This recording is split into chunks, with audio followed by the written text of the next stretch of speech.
Olá, queridos, graça e paz. Nós chegamos ao dia de número 91 da nossa jornada de leitura da Bíblia em um ano. E antes da gente começar a falar um pouco desses textos, eu quero motivar você a curtir esse vídeo, a compartilhar esse conteúdo com o maior número de pessoas que você puder. Vamos ajudar outras pessoas a serem edificadas pela palavra de Deus. Assim como tem sido bênção para você, pode ser bênção para muitas e muitas pessoas. Então, compartilhe.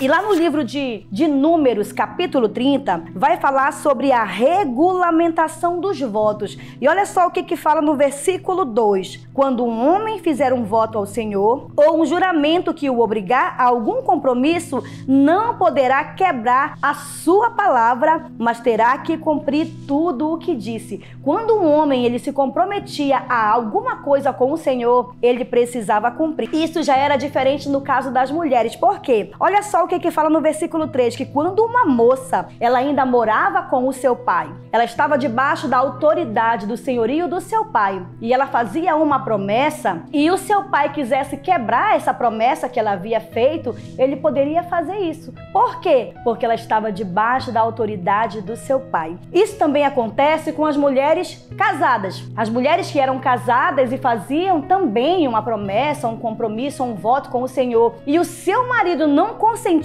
com aquele voto, ele poderia anulá-lo. Por quê? Porque ela também estava debaixo da autoridade do seu marido. Diferente da viúva, diferente da mulher que era divorciada. Se ela prometesse algo ao Senhor, ela precisava cumprir esse voto, porque não havia ninguém sobre a vida dela, uma liderança sobre a vida dela, uma autoridade sobre a vida dela, no sentido masculino da palavra. Então, olha só, para finalizar, olha o que fala no versículo 16 a respeito dessas ordenanças. São essas as ordenanças que o Senhor deu a Moisés a respeito do relacionamento entre um homem e uma mulher, e entre um pai e sua filha, moça, que ainda é viva, sobre a casa do seu pai. E aí, nós chegamos agora no capítulo 31 do livro de Números.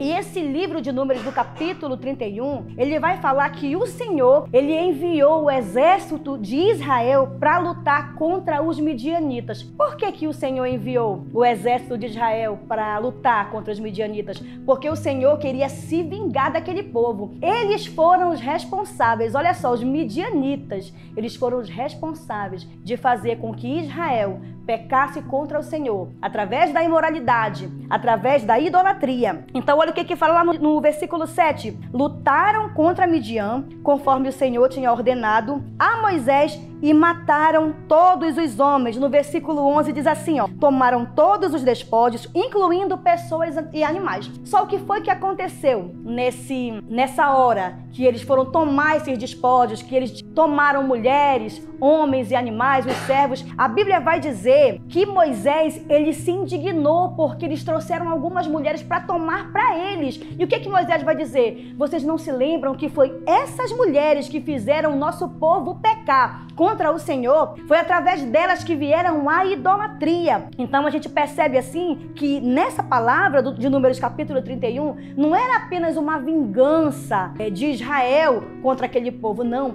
era uma vingança pessoal do Senhor, porque esse povo levou os israelitas a pecarem, a cometerem imoralidade sexual e a idolatria. Chegamos agora no livro de Jó, capítulo 1, e no versículo 1 diz assim: na terra de Uz vivia um homem chamado Jó. Era homem íntegro e justo, temia Deus e evitava fazer o mal. Tinha ele 7 filhos e 3 filhas. Então, olha, Jó tinha uma vida tão maravilhosa. Ele tinha 10 filhos, 7 homens, 3 mulheres. E a Bíblia vai dizer, lá no versículo 4, que eles se reuniam na casa um dos outros para o quê? Para ter comunhão, para celebrar, para se alegrar. E aí no versículo 6 vai dizer que certo dia os anjos, eles se apresentaram a Deus. Só que junto com esses anjos também foi a figura de Satanás. E aí Deus vai falar para Satanás, no versículo 8: reparou em meu servo Jó? Não há ninguém na terra como ele, irrepreensível, íntegro, homem que teme a Deus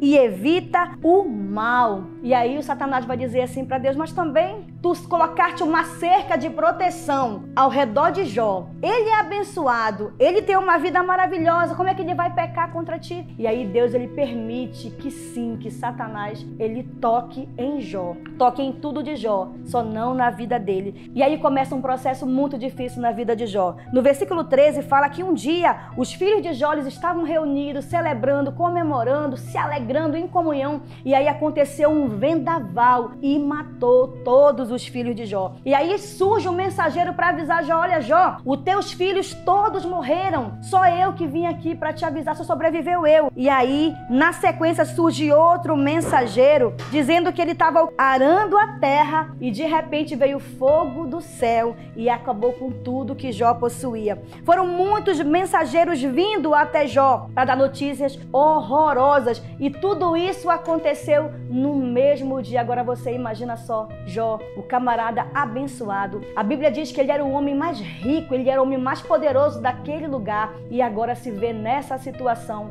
Perdeu os filhos, perdeu os seus bens, perdeu tudo aquilo que ele possuía. Mas olha só como é que finaliza essa história do capítulo 1. E olha só o que diz no versículo 21. Saí nu do ventre da minha mãe e nu partirei. O Senhor o deu, o Senhor o levou. Louvado seja o nome do Senhor. E para finalizar o versículo 22. Em tudo isso Jó não pecou e não culpou a Deus por coisa alguma. Olha só o tamanho da submissão e do amor que Jó tinha por Deus. Em tudo isso que estava acontecendo, ele permaneceu na sua fé. Esse homem é um exemplo de submissão a Deus, de obediência e de paciência. Chegamos então agora no capítulo 25 do livro de Mateus. E a gente vai discorrer um pouco do versículo 1 ao 30. E aí no versículo 1 diz assim, ó: o reino dos céus será semelhante a 10 virgens que pegaram a sua candeia e saíram para encontrar-se com um noivo. O versículo 2 diz que 5 delas eram prudentes e 5 delas eram insensatas. Então, olha o que acontece aqui nessa palavra. O Senhor está dizendo que o reino dos céus é semelhante a essas 10 virgens. 5 prudentes,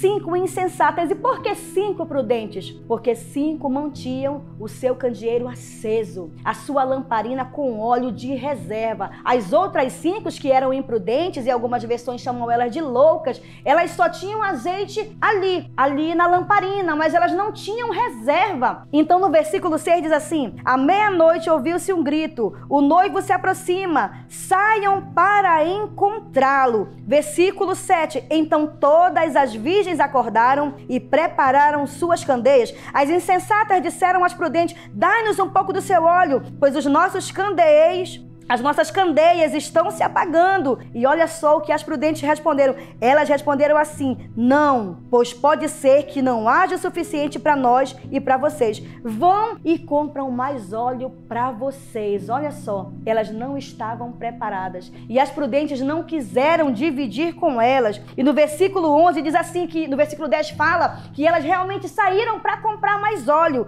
E quando chega no versículo 11, diz assim: muito mais tarde vieram também as outras e disseram: Senhor, Senhor, abra a porta para nós. Mas ele respondeu: a verdade é que não as conheçam, portanto vigiem, porque vocês não sabem o dia nem a hora. A importância da gente estar preparado para aquele grande dia. Como é que está a sua lamparina? Como é que está a presença do Espírito Santo? Você está mantendo aceso essa chama, esse fogo no seu coração? Naquele grande dia, quando o Senhor vier nos buscar, como é que vai estar a sua lamparina? Tem azeite ainda aí nessa botija? É para a gente refletir, né? Então que a gente possa estar sempre preparado para a vinda do nosso noivo, porque um dia ele vai vir nos buscar. E a pergunta é: você é aquela noiva insensata ou aquela noiva prudente que tem sempre a reserva de azeite, de fogo do Espírito Santo? Amém, queridos? Então, queridos, é isso. Nós chegamos ao final da nossa leitura da Bíblia em um ano, exatamente no dia de número 91. E eu creio que foi uma bênção para você. Continue meditando na palavra, continue tendo mais revelação da palavra de Deus, porque Deus tem tanto para falar no seu coração, tá bom? Fique com Deus, Deus te abençoe e não esqueça de curtir esse vídeo, de compartilhar esse vídeo com muitas pessoas, para que outras pessoas sejam abençoadas, como eu e você estamos sendo. Amém? Até a próxima.